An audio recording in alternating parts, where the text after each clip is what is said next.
Eu sou a Mariane Fazi. Eu sou a Marcela Parreiras. E esse é o Sai do Pudim, o podcast para te tirar da zona de conforto e te ajudar a construir o seu consultório dos sonhos. E seja muito bem-vindo e bem-vinda, Nutri, ao episódio 115, em que esse é um episódio especial, né, Cela? Porque é daquela série que a gente faz chamada O que a empresa X tem a ver com a nutrição. E o episódio de hoje vai contar o que o Spotify tem a ver com a nutrição. Inclusive, inspiradíssimas aqui pela minissérie que tem disponível na Netflix, chamada Som na Faixa. A gente vai discutir aqui com você, a gente vai mostrar vários pontos de vista sobre o Spotify e como que ele pode nos ensinar valiosas lições sobre personalização da jornada do cliente, identificação das oportunidades de mercado e soluções de problemas. Antes de mergulharmos, vale a pena relembrar um pouco da história do Spotify, né? Uhum. Spotify foi lançado em 2008 e o Spotify, ele revolucionou a indústria da música quando ele ofereceu um serviço de streaming de música legalizado e acessível. Então, desde então, a plataforma cresceu exponencialmente, conquistando mais de 500 milhões de usuários em todo o mundo e se tornou uma referência em personalização e experiência do usuário. Então, linda, assim, né? Foi chocante no começo do Spotify, né? Porque vamos combinar. Eles entraram ali com uma ideia bem revolucionária, uma ideia bem diferente para o momento. O que acontecia, né? Naquela situação, naquele momento da indústria musical. Os artistas, eles gravavam seus discos e tudo mais. Quem detinha todos os direitos autorais eram as gravadoras, né? Principalmente a Sony, esqueci aquela outra sigla. E alguma coisa. Enfim. Mas essas gravadoras que detinham ali todo o poder da música, inclusive sobre os direitos desses artistas. E existia um repasse para esses artistas. Só que esse repasse, ele era baixo. Tanto que os artistas reclamavam, tinham alguns, principalmente na Europa, ali pela região escandinava, eles faziam protestos e tal, porque era muito pouco. Principalmente o artista pequenininho, ele recebia muito pouco, porque eram poucas pessoas que ouviam a música. Então, tudo que era reproduzido na rádio, na televisão, os discos que eram vendidos, os artistas recebiam um pouco desse repasse. E aí, então, ou seja, essas grandes gravadoras mundiais ali, que estavam principalmente com seus polos dentro dos Estados Unidos, elas dominavam completamente este mercado. Só que você vai lembrar, eu não sei se você tinha esse apreço por música, como eu tinha na minha adolescência, porque aqui a gente era adolescente, não né? Tinha. Linda, você não baixava música no Casar? Não, linda. Qual que era o outro?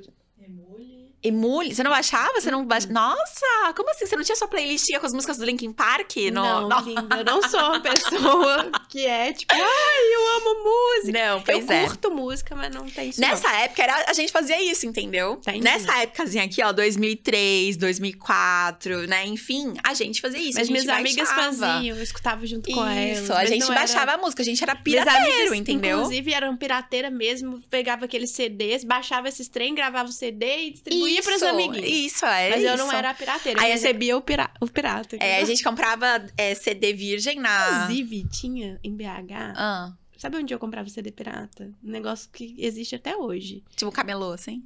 Shopping Oi. Porque depois de um tempo, parou de ter camelô em Belo Horizonte e eles criaram, tipo, aqueles shoppings populares. Daí eu comprava no Shopping Oi. Assim... Não lembro de comprar tanto CD pirata, mas eu lembro de produzir os meus, entendeu? Eu queria, tipo... As amigas produziam pra mim. Eu queria ter a minha playlist. Então, a gente comprava, né? Eu lembro que eu até comprava de caixinhas, assim, tipo, 10, 20 unidades de CD virgem na papelaria.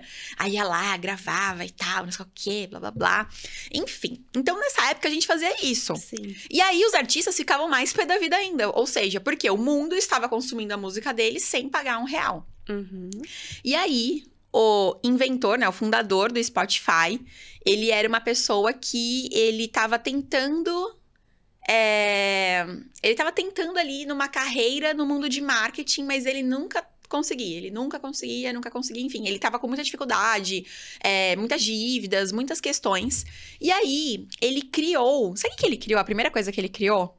Ele criou um site com propagandas. Então, esses sites com propaganda que a gente vê, né, e tal, que é super normal, esses blogs, hoje que tá cheio de propaganda, ele criou um trem desse.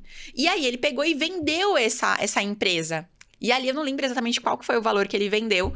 Nossa, realmente, porque eu assisti essa série Som na Faixa há muito tempo, assim que lançou no Netflix há muitos anos. E aí ele pegou e vendeu por um valor. Então ali ele entrou no mundo da startup. Porque até então ele era só um estudante de, acho que se não me engano, engenharia da computação, alguma coisa assim, muito louco, muito cheio de ideias, muito inteligente, mas nada dava certo na vida dele. Aí, depois que ele criou essa empresa, ele tava saindo, inclusive, de uma negociação e ele viu o protesto dos músicos. E aí, ali, ele ficou com aquilo na cabeça, né? Tava muito forte aquilo ali na Europa. Ele pegou, somou A com mais B e falou assim, e se eu criar o próprio streaming? E aí, ele começou, enfim, aí ele começou a criar isso. Aí, precisou de investimento, precisou de um monte de coisa. Entrou numa briga ferrada mesmo com a Sony, principalmente, porque a Sony não queria liberar esses direitos. Ele tentou vários tipos de negociações. E no começo, ele tava naquela pegada de... eu vou chamar os artistas pro meu lado. Porque desse jeito o artista vai ganhar. Uhum. Então ele tava tirando o direito da gravadora e colocando pro artista. Então a gravadora até recebia um repasse, mas tipo, muito menor do que agora que ela tinha todo o direito do negócio. Porque no final das contas, no começo de tudo, ele queria que os artistas ganhassem mais e ele ganhasse ali, se não me engano, acho que era 25%, o percentual que ele queria ganhar pra popularizar a música. Pra que as pessoas não tivessem mais que ficar baixando coisas. E sim consumir tudo num aplicativo de forma online, que não precisava ficar armazenando nada. Porque era isso, a gente lotava o nosso computador. Eu mesma, eu colocava vários pentes de memória. Nossa, fui agora no... Meu Deus do céu! Vocês estão percebendo como que a gata é apaixonada com música, né? Eu colocava vários pentes de memórias no meu computador, porque eu precisava armazenar muita música. Então, agora não. Agora eu podia ter a música que eu quisesse, a qualquer hora, muito rápido, que não precisava ficar ocupando memória, né? Enfim, então, esse foi o começo do Spotify, foi cheio de briga, cheio de treta. E essa série, ela conta a história do Spotify sob a visão, sob o olhar, né, de cada uma das pessoas.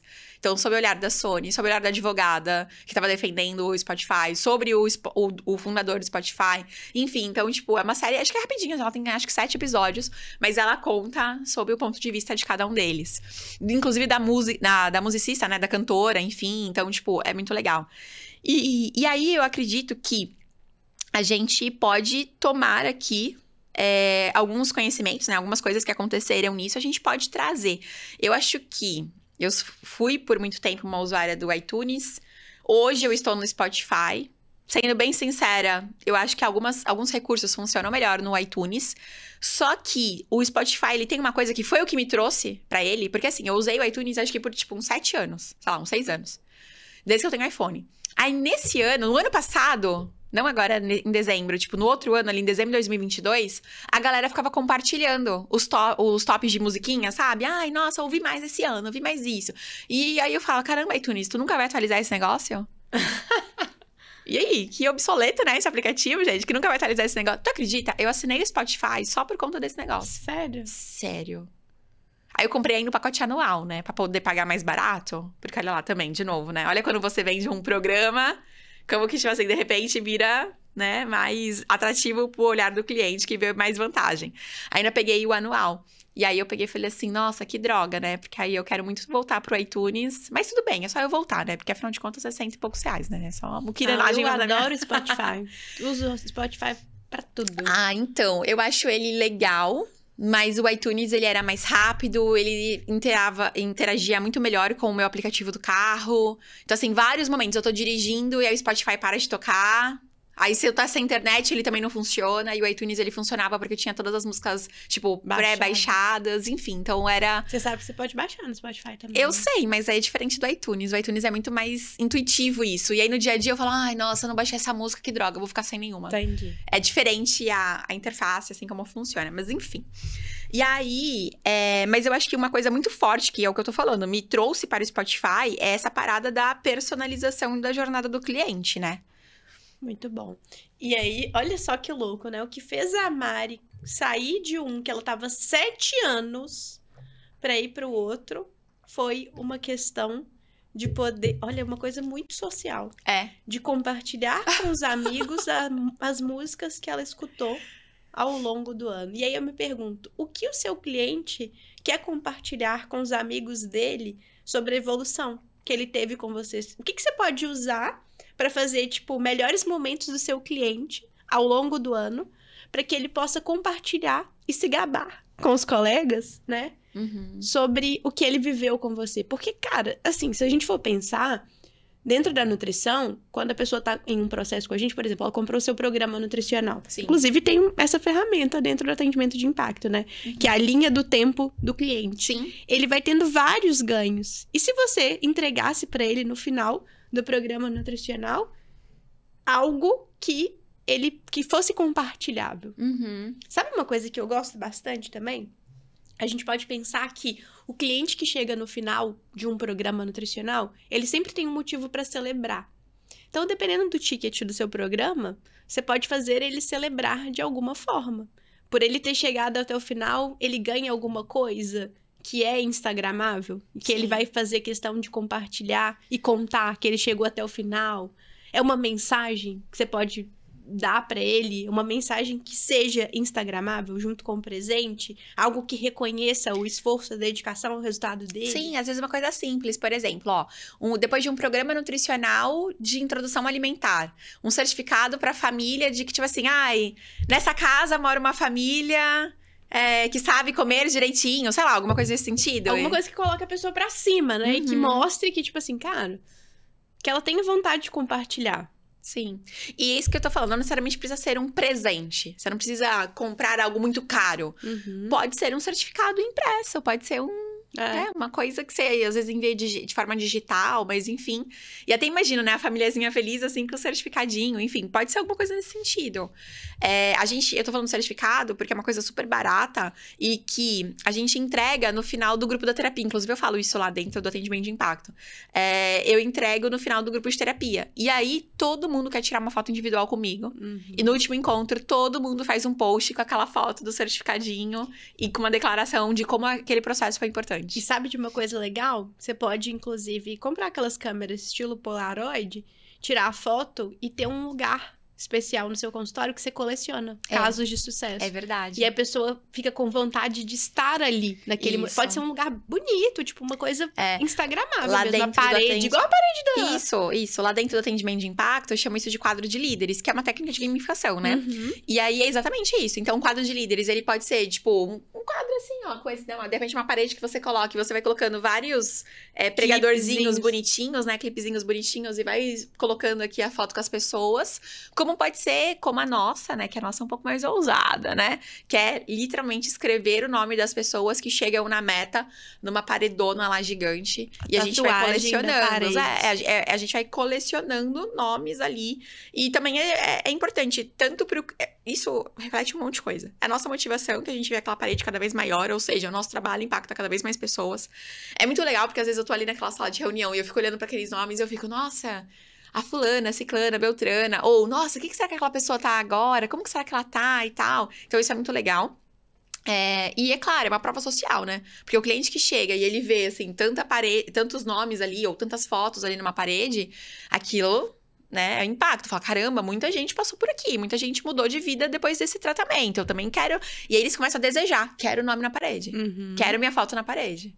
Coloca como meta. Eles colocam como meta. As pessoas colocam como meta delas. Colocam como meta. Porque é reconhecimento. E o ser humano gosta de ser reconhecido. Isso é uma das nossas necessidades básicas. Se a gente for pensar em pirâmide de Maslow, quando a gente pensa em autoestima, reconhecimento é a base. Todo mundo quer ser reconhecido.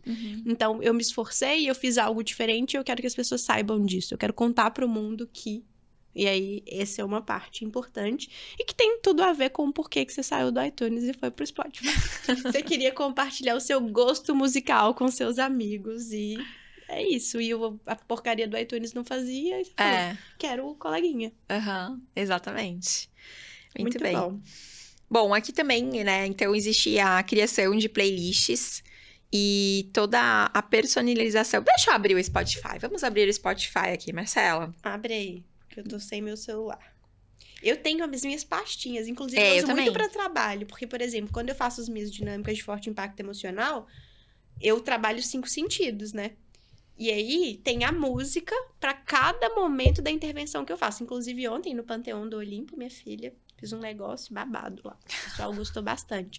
E aí, eu já tenho a playlist bonitinha. Isso facilita muito minha vida para trabalhar. Não, e o legal também é que você consegue compartilhar essa playlist. Sim. Você consegue criar playlists para os seus clientes, né? Isso é uma outra coisa legal. Isso, você consegue criar playlists dos seus clientes. Então, assim, músicas para treino, músicas para meditar, músicas para dormir, músicas para momentos de, sei lá, vamos supor, o pessoal que trabalha com comportamental, com episódio de compulsão, coloca essas músicas aqui. Você pode, inclusive, né, de repente ter meditação, enfim, você pode mandar isso para as pessoas, então é bem legal.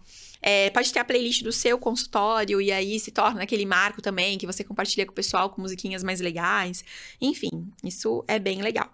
Coisas que eles também costumam fazer é que existe uma inteligência, né, no aplicativo, um algoritmo, provavelmente, que ele vai identificando o que você escuta e o que você pula. E aí ele vai criando pra você.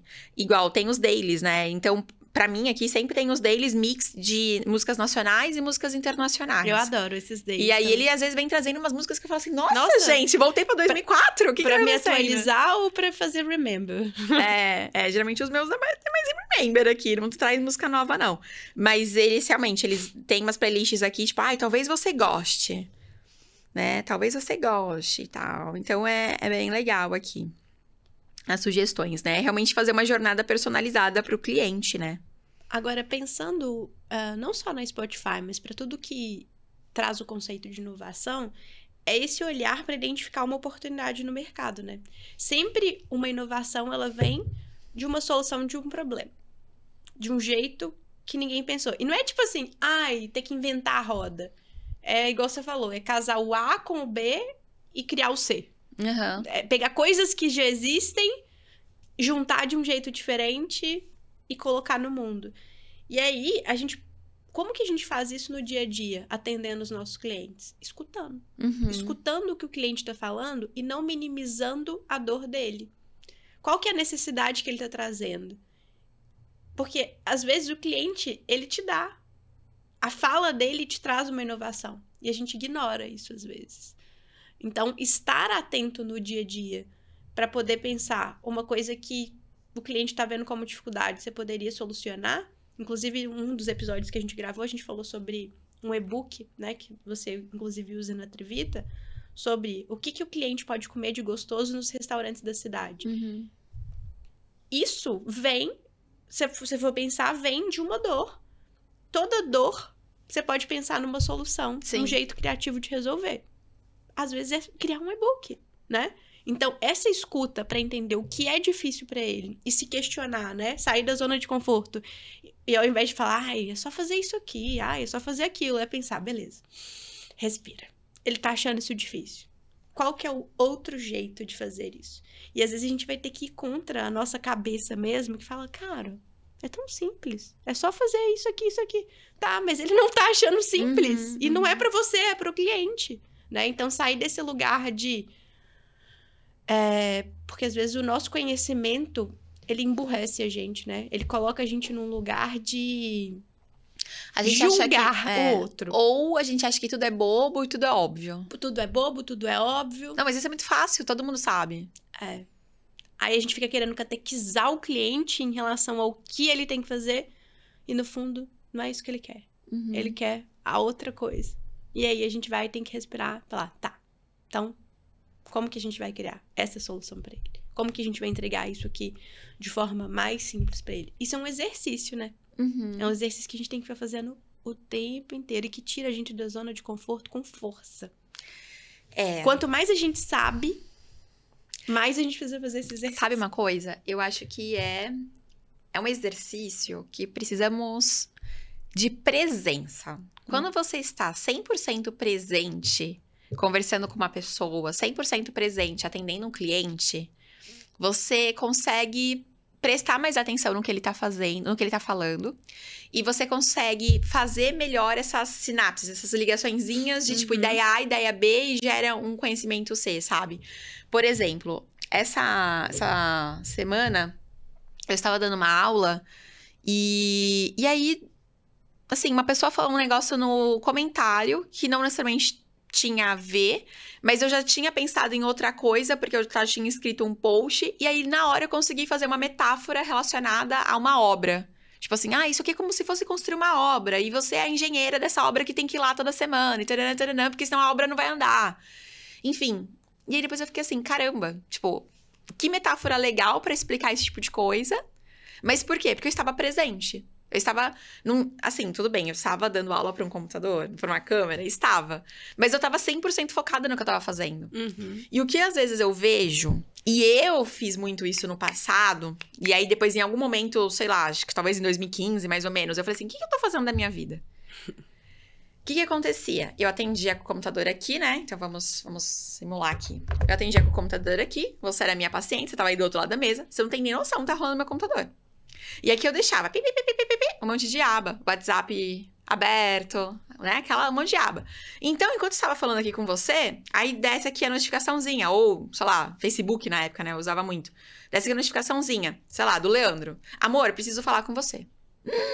Como assim o Leandro precisa falar comigo? O que aconteceu? Será que vai terminar? Será que não sei o quê? O que tá acontecendo? Tipo, na época a gente era namorado? Um exemplo, né? Aí eu tava atendendo aqui você, aí eu ia lá, abria rapidinho a dele, aí você falava assim, então, eu aprendi o seu intestino. Enquanto você tava falando do seu intestino, eu tava aqui, ó. O que você quer falar? Pode ser hoje à noite? Já era, perdi completamente o que você tava falando.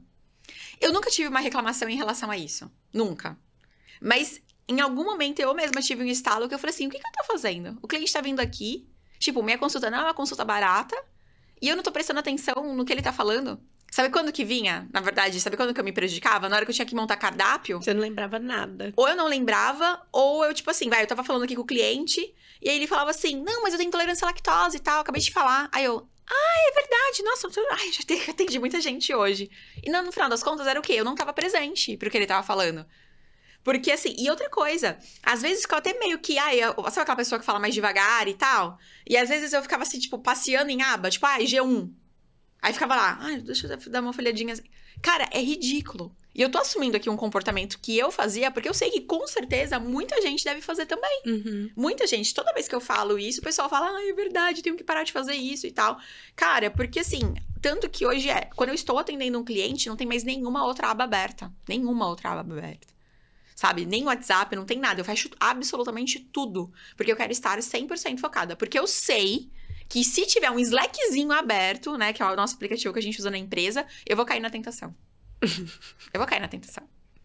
Porque, assim, às vezes é normal, a consulta fica um pouquinho mais chata, tipo, porque a pessoa às vezes fala muito devagar, ou sei lá, ou você tá preocupada com outra coisa. E aí eu aprendi que, pra ser uma boa nutricionista, eu tenho que ter presença. É escutar, tipo, 100%. E quando o meu cliente, ainda mais que eu atendo online, né, quando o meu cliente desfoca e eu percebo que ele tá aqui, ó, falando comigo, e tipo assim,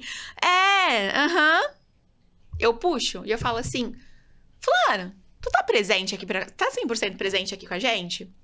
Porque isso aqui é pro teu tratamento, é pro teu atendimento, tá tudo bem? Então, sabe, eu acho que é algo que a gente tem realmente que prestar atenção, é tipo, estar presente, porque aí a gente consegue fazer essas conexões. Porque essa comunicação também, né, não é só o que a pessoa fala, é o trejeito, é como a pessoa fala, dali você pega um monte de coisa, você consegue entender como que ela tá se sentindo em relação àquilo. Porque às vezes a pessoa fala A e ela queria falar B.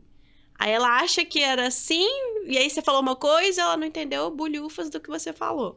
Então esse estado de presença ajuda bastante a identificar quais são essas oportunidades que você tem de inovar em relação ao seu atendimento, em relação ao que você entrega pro seu cliente, em relação a algum processo do seu dia a dia. Criar soluções pro cliente que depois podem virar soluções pros outros. Criar metáforas. Sim. Muito bom. Vamos recapitular coisas. O que nós já falamos aqui? Então, nossa, a gente falou bastante, né? Vamos recapitular. A gente falou sobre o princípio da inovação, que não é ficar inventando a roda. É conectar coisas diferentes e criar uma solução para algum problema que o cliente esteja enfrentando, e para isso precisamos estar presentes ali para ele.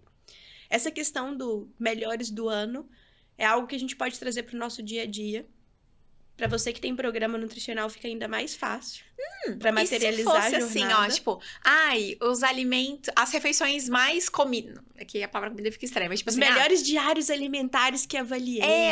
As refeições que o pessoal tem mais preferido, as melhores receitas. Nossa! As top 10 receitas que os pacientes mais gostam. Pode ter um quadro. As refeições 5 estrelas da semana ou do mês. Quem usa no Max tem lá as estrelinhas, né? Sim. Que por exemplo, deu match. 5 estrelas da nutricionista e 5 estrelas do cliente. E aí ela faz uma análise em cima disso. Sim.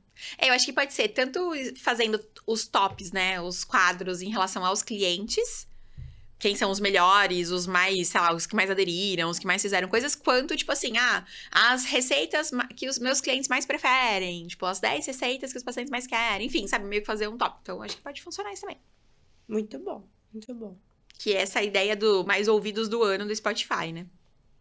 O que mais que a gente falou aqui? Criação das playlists, que a gente falou também, literalmente das playlists do Spotify, Sim. Que isso também pode ser usado no atendimento, mas principalmente dessa personalização da jornada, o quanto que você deixa, o quanto você pode deixar o seu programa nutricional, seu atendimento, seu grupo, o mais voltado para a realidade daquela pessoa, né? E não é porque a gente tem um método que não dá pra personalizar, porque às vezes as pessoas acham isso, né? É isso? O Spotify, tipo, ele tem um método, ele tem Exatamente. Ali uma interface, mas dentro dele, de acordo com as preferências, você personaliza. Porque às vezes as pessoas têm essa objeção. Não vou criar programa nutricional não, porque não dá pra fazer. É engessado, vou engessar minha consulta. Aí vou ficar fazendo dieta de gaveta e programa nutricional vai ser... Não é. E muito pelo contrário. Quando você tem um método, fica muito mais fácil de você personalizar para o cliente. Talvez com o cliente X, você vai usar uma ferramenta de comportamento que é completamente diferente que você usaria com outro cliente. Quando você tem essa bagagem, repertório, fica muito fácil fazer a personalização ali na hora. O problema é quando a gente não tem repertório. Aí tem que buscar repertório, que aí você tem mais facilidade para inovar com aquele cliente. Então, junta presença mais repertório, o negócio explode. Sim. É lindo. Eu acho que o Spotify deu uma ajudada aqui para melhorar a experiência do cliente nas consultas de nutrição, hein? Com certeza. E aí, a gente falou sobre o certificado, falou sobre reconhecimento no final, compartilhamento, né? Como que a gente pode criar ações para as pessoas terem orgulho de compartilhar aquilo que elas viveram no ano ou em um determinado período. Enfim. Agora, as ideias aí das listas, né? Dos tops, top 5, top 10. Acho que isso é bem legal também. Já dá pra sair com um caderninho de ações aqui pra executar depois desse podcast. Com certeza. Muito bem.